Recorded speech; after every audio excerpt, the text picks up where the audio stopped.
Let me show you an example of the housing crisis in California. Some history. In 2003, the red yeast factory closed down due to major environmental concerns of pollution by West Oaklanders. It was then about a decade later that the Michaels organization, a private development group in 2011, wanted to make a senior residential housing location. The construction of that began around that time, but then it was destroyed due to arson. So the Michael organization then pivoted at 1396 5th Street in West Oakland, right by the BART station, to be 222 units, where 16 of those units are for affordable housing. This is called the Golden West Project because there was a Golden West brewery in West Oakland, but that closed in 1959. In 2019, that project was approved by Oakland's Planning Commission, and then years later there became more hurdles. Some of these hurdles would be like, whoa, why don't we have an additional environmental analysis, even though there was an environmental analysis through CEQA? Or hey, why don't we have labor unions that are majority Hispanic or Black? But how can you demand that when not a lot of people are applying for those types of jobs, right? Things that look like they're in good faith actually are not in good faith, and are strategies for mitigating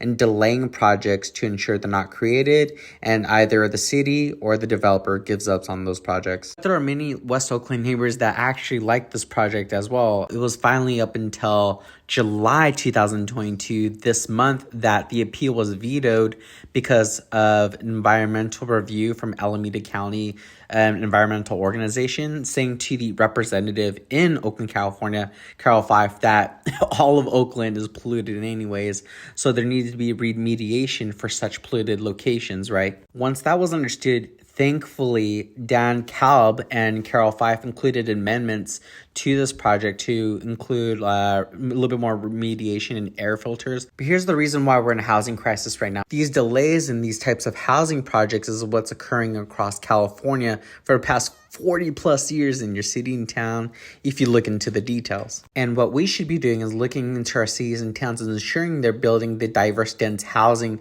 that's required by their housing element to ensure that doesn't spill over into other cities or towns.